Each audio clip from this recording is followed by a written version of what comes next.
वह उतने तमीज़ से खड़ा था कि बदतमीज नज़र आ रहा था। एक आम सी भाषा है।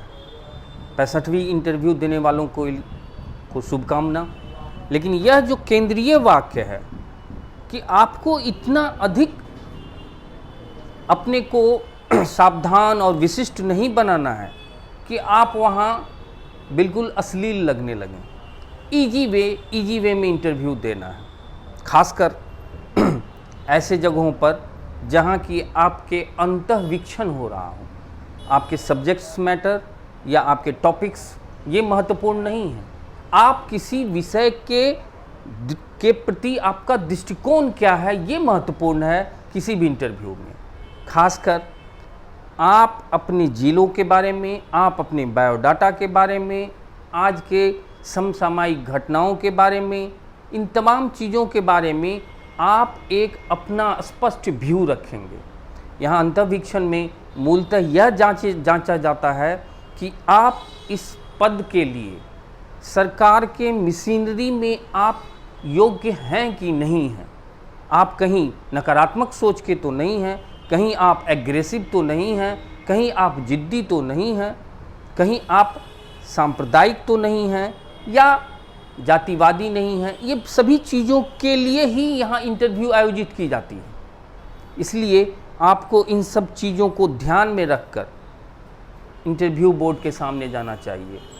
अक्सर हाँ क्या होता है कि वो इतनी सब्जेक्ट्स इतने पढ़ के जाते हैं, इतने अधिक वो कंसंट्रेट होते हैं, घबराहट इतनी होती है कि आप इंटरव्यू बोर्ड जाने से पहले पेशाब कर कर के बाथरूम को घिना दीजिएगा, पानी पीजिएगा, फिर प्यास लग जाएगी और गेट के पास जाते ही आपकी स्थिति यह हो जाएगी कि पसीने पसीने होइएगा। इस स्थिति में आपका एक मोटो वाक्य है। जब आपको कहा जाएगा कि अब आपकी बारी है, आपको गेट के पास कुर्सी पर बैठा दिया जाएगा, तब आप क्या कीजिएगा कि जैसे वहाँ बैठने से जब आपकी एंट्री होगी उससे 2-3 मिनट 4 मिनट पहले आप 5 ठो अच्छा चुन के गाली बुदबुदा के दीजिएगा, जो भी आप गाली जानते हो, फादर चोद, मादर चोद, कुत्ता, हरामी, पिल्ला, सुगर, 5 गाली दीजिएगा बोर्ड को। इससे क्या होगा कि आपकी घबराहट कम हो जाएगी। अब लगेगा कि ये सब जो ले रहे हैं हमारा इंटरव्यू बोर्ड, ये सब कुछ नहीं है, गधे हैं ये कुछ नहीं जानते हैं। तब आपका आत्मविश्वास बढ़ेगा। आप फिर आराम से आप इंटरव्यू बोर्ड में जाइए। और जाने का है कि आप साधारण से जो आपको कपड़ा सूट करता है पहन के जाइए, आराम से फाइल अपना रखिए, एंट्री जैसे हो आप सलीके से एंट्री कीजिए, किवाड़ खोलिए, अंदर आ सकता हूँ, वहाँ से आएगा हाँ आइए। कुछ दूर पैदल चलना होगा, कम से कम 10-12 कदम, क्योंकि वो बॉडी लैंग्वेज का भी अध्ययन करते हैं। उस समय आप चक्कर भकर इधर उधर न देखिएगा, आपको सीधे चेयरपर्सन को देखना है और आगे बढ़ते हुए कुर्सी के पास खड़े हो जाना है। अगर उससे पहले आपको बैठने के लिए कहें तो बैठ जाना है, नहीं तो तब तक खड़े रहना है जब तक कि आपको बैठना। उससे पहले आप जैसे ही बहुत करीब पहुंचिएगा तो बीच में जो बैठे होंगे वो चेयरपर्सन होंगे। 5 मेंबर्स होंगे, और भी हो सकते हैं या कम भी हो सकते हैं, लेकिन बीच में बैठा व्यक्ति चेयरपर्सन होगा। उससे आप आंख में आंख मिलाते हुए, हल्का सा सर झुकाते हुए, फाइल को एक हाथ से पकड़ते हुए हल्का सा सर झुकाते हुए अभिवादन कीजिए, प्रणाम, कुछ भी। उसके बाद सभी मेंबर्स को मुस्कुराते हुए देख के हल्का सा सर झुका के अगर बैठने के लिए तो बैठ जाना है, और बैठ के जांघ के पास अपनी फाइल को पकड़ के बस चेयरपर्सन को देखना है। वहाँ से आपको सबसे पहले रोल नंबर पूछा जाएगा, फिर नाम पूछा जाएगा, फिर वहीं से बात शुरू होगी। शुरू छोटे से बात से होगी, आप ऐसा क्यों हैं, आप ऐसा कैसे, आपने यह क्यों किया, आपने वो क्यों, साधारण सी बात होगी। इसमें सबसे ज़रूरी है ईमानदारी। आपने जो कुछ किया है ईमानदारी से करेंगे, ईमानदारी से बोलेंगे। झूठ के लिए यहाँ कोई जगह नहीं, क्योंकि झूठ पकड़ाने पर आपकी स्थिति हो जाएगी बिल्कुल सांप छुछुंदर वाली, आपको बाहर कर दिया जाएगा और आपको थोड़ी देर बाद आपको कहा थैंक यू आप जा सकते हैं, क्योंकि झूठ के लिए वहाँ जगह नहीं है। इसलिए आप ईमानदारी से सब कुछ बोलते रहना है। और जो भी बात है, जैसे आप कहीं से केमिस्ट्री ऑनर्स किए हैं, आप फिर हिंदी या ज्योग्राफी से आप बोर्ड मतलब बीपीएससी मेंस निकाला है, तो आपने क्यों रखा है? तो आपका कारण आपके पास है, ज़रूर है, सबका अलग अलग कारण होता है। कोई कहेगा कि मेरे पास इसके नोट्स उपलब्ध थे, या साइंस से हमको थोड़ा टफ लग रहा था, या फिर कहा जाएगा कि हिंदी देख रहे हैं कि हिंदी अच्छी तरीके से मैं समझ, फिर आप इसी से आपके काउंटर सवाल होते रहेंगे और सवालों से ही सवाल पूछा जाता है। ऐसा नहीं है कि वो पहले से तैयार होके आते हैं कि यही सवाल पूछना है, लिख के लाते हैं और तब पूछते हैं, ऐसा कुछ नहीं है। मैंने भी कई बार इंटरव्यू दिया है, बीपीएससी यूपीएससी, कितनी बार बैठते के साथ ही पहला सवाल हो गया, चौरा चोरी हत्याकांड कब हुआ था। तो आप बैठते ही आपके अचानक ऐसे सवाल पूछ देने पर आपको एक अचंभित हो जाइएगा कि अब जवाब क्या दें, लेकिन आपको रिलैक्स किया जाएगा, नहीं दिए जवाब कोई जवाब नहीं, माफ़ कीजिएगा सर याद नहीं, लेकिन आपके तमाम पर्सनल सवाल और तमाम दूसरे सवाल जो आपके परिवार से है, आपके ज़िले से है, आपके तमाम कैरियर से है और सब चीज़ों से है, उसमें आप सॉरी नहीं कह सकते हैं। इन सब जवाबों के बीच आपको हमेशा याद रखना है कि ये 5 पॉइंट्स, ये इसके ब्रह्म लकीर है, इससे आप अलग होइएगा तो फंस जाइएगा। पहला है कि आपके हर जवाब में सकारात्मक सोच तो होना ही चाहिए। आप कभी भी नकारात्मक या ऐसे कैसे होगा या नेगेटिव सोचना, ये सब कभी नहीं, किसी भी जवाब में नहीं आना चाहिए। सकारात्मक सोच सबसे ज़रूरी है। उसके बाद आत्मविश्वास आपके हर जवाब में झलकना चाहिए और ज़बरदस्ती लबादा ओढ़ के आत्मविश्वास नहीं। आत्मविश्वास का मतलब ये नहीं कि सीना तान के हम इंटरव्यू दे रहे हैं, आपके सलीके से होना चाहिए। आत्मविश्वास तो होना ही चाहिए।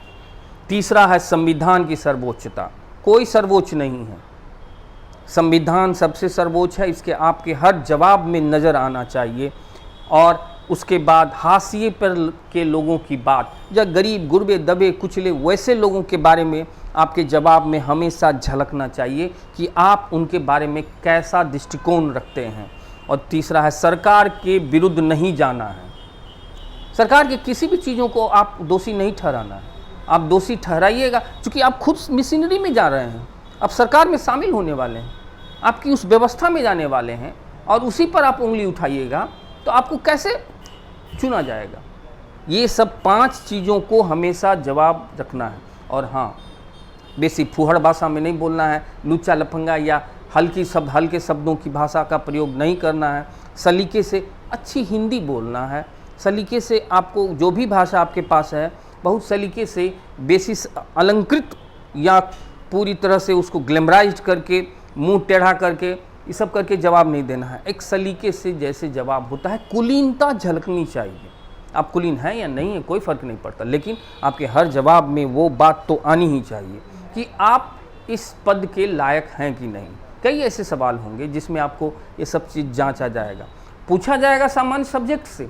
आप जिस विषय में ग्रेजुएशन किए हैं वहाँ से सवाल हो सकते हैं, 2 4 5 सवाल वहाँ से पूछे जा सकते हैं। अगर आपने जवाब देते चले गए तो आपके लोएस्ट से लेके हाईएस्ट लेवल तक के आपके ज्ञान और आपकी समझ का परीक्षण यहाँ लिया जाता है। कभी एक बार तो ऐसा हुआ कि मुझसे पूछा गया बैठते ही कि ये परीक्षण क्या होता है। परीक्षण, कुछ देर तक मैं अचंभित थी, परीक्षण क्या होता है, क्योंकि अंतर्वीक्षण, परीक्षण और परीक्षण, क्योंकि उनको लगा कि मेरी भाषा में या मेरे ग्रेजुएशन मैंने मिथिला यूनिवर्सिटी दरभंगा से किया है तो मैथिली बैकग्राउंड का हूँ, मिथिला में रह चुका हूँ, तो स्वाभाविक है आप इस परीक्षण में थोड़ी 2-3 सेकंड के बाद फिर उन्होंने तुरंत उसका क्लू दिया कि अरे शादी ब्याह में, ओ सर माफ़ कीजिएगा सर, याद आ गया परीक्षण। सर जब बारात आती है तो दूल्हा जब आता है तो उसका परीक्षण किया जाता है, परीक्षण होता है, एक परंपरा है जिसमें दूल्हे को देखा जाता है कि यह स्वस्थ है कि नहीं, इसमें सब कुछ ठीक ठाक है कि नहीं। यह भी अंतर्वीक्षण ही था, ये बाहर ये ऐसे ही होती है, ये एक परंपरा है। तब मैं वहाँ से मेरी बात शुरू होती है और फिर सवाल पूछते हुए आगे बढ़ते चले जाते हैं। और लोएस्ट से लेके ये आपके आसपास की भाषा, आपके आसपास की घटनाओं से शुरू होता है, जिलों से शुरू होता है और छोटे छोटे सवाल। अगर आप किसी भी चीज़ का जवाब बहुत ही आसान शब्दों में, आसान चीज़ों के रूप में देते गए तो आपको उसी लेवल पर बांध दिया जाएगा। इसीलिए आप कोशिश कीजिएगा कि आप अपने लिए स्पेस छोड़ें कि वो अधिक से दूसरे और हाई लेवल का सवाल करें, तभी आपका लेवल ऊपर उठेगा। नहीं तो आप साधारण सा जवाब देके साधारण से निकल लीजिए कि किसी तरह से जवाब को देके बच निकलना है, तब तो आप गए। आपको बचने की कोशिश नहीं करनी है कि जवाब देके बचो, नहीं, आपको उस जवाब देने के क्रम में और ऑप्शन छोड़ना है कि आप और पूछिए इससे, और आगे क्या और ऊपर लेवल का सवाल कीजिए, तब जाके आपका लेवल बढ़ता चला जाएगा। और आपकी जिधर समझ है, जैसे अंतर्राष्ट्रीय संबंध पे समझ है, तो आप उधर ले जाइए। खेल पे है तो खेल की तरफ ले जाइए। आप पूरे इंटरव्यू बोर्ड को रिमोट कर सकते हैं। मुझसे एक बार इंटरव्यू में पूछा गया कि आपको खेलों में रुचि है। मुझे खेल में रुचि तो है, लेकिन उतनी समझ मेरे खेल में नहीं थी, क्योंकि मैं जानता था कि अगर खेल के बारे में कुछ पूछ लिया गया कि ये कौन सा क्रिकेटर, कौन सा मैच, कौन सा क्या, तो मैं फंस जाऊंगा। कि सर खेलता तो हूँ, लेकिन मेरी रुचि सर पेंटिंग में है। ओह, पेंटिंग में कैसा पेंटिंग बनाते हैं आप? कि मैं पोर्ट्रेट बनाता हूँ, वॉल पेंटिंग बनाता हूँ, कुछ स्केच कर लेता हूँ। तो आप एक पसंदीदा किसी पेंटर का नाम बताइए। तो मैंने कहा sir M.F. Hussain. M.F. Hussain क्यों? कहा सर उनका जो पेंटिंग होता है वो सरल होता है, उनकी वो पेंटिंग समझ में आती है और वहाँ से मुझे कुछ सीखने को मिलता है। वो आपके आदर्श हैं? सर आदर्श नहीं, लेकिन प्रेरणा स्रोत तो हैं। लेकिन वो तो विवादित व्यक्ति हैं। ये मेरा अंतिम सवाल था उस बोर्ड का। वो तो विवादित व्यक्ति हैं। कि हाँ सर, विवाद अभिव्यक्ति की स्वतंत्रता के तहत है वो सर, लेकिन उन्होंने तो बहुत ही गलत किया है। हिंदू देवी देवताओं के नग्न तस्वीरें बनाई हैं, आप उसके फ़ैन हैं, ये तो बहुत गलत है।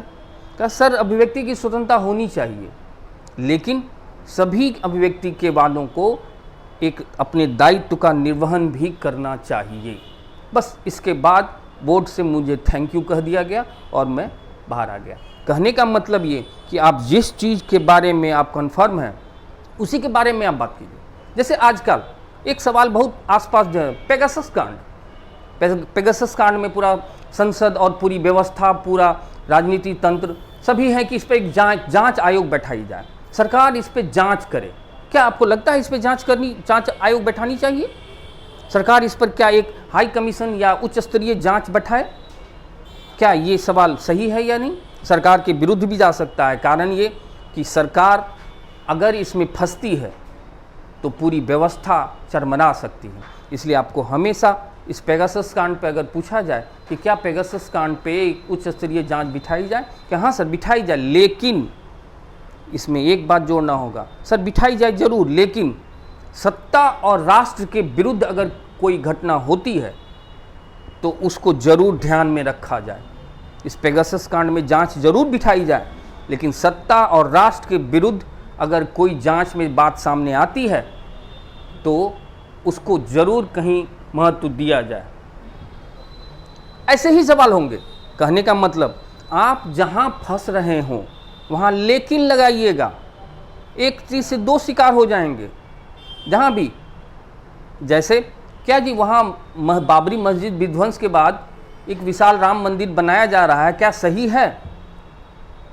तो आपको कहाँ होगा सही है सर। मंदिर धार्मिक आस्था और एक बड़े समूह के लिए एक आस्था की बात है, भारत की पहचान की बात है, लेकिन अगर उससे अधिक उपयोगी कोई संस्था वहाँ स्थापित की जाती तो और बेहतर होता। ऐसे में आपको चाहिए कि यूज कीजिए।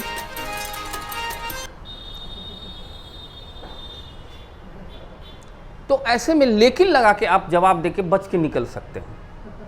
ऐसे कई जगहों पर आपको फंसाने की कोशिश की जाएगी और आप हर जगह, जैसे एक सामान्य सी बात है, लेकिन का कितना महत्व है। आप दोनों बात बोल दिए, लेकिन जो आपके मन की बात होगी उसको बाद में रखना है, इस ध्यान में रखना होगा। जैसे एक सामान्य सा घटना है, क्या जी आज मुर्गा खाने का मन है? दोस्त ने पूछा कि क्या जी मुर्गा खाओगे आज? उसको जवाब देना है। अगर कहे हाँ तो कहीं पैसा न मांग लिया जाए, इसलिए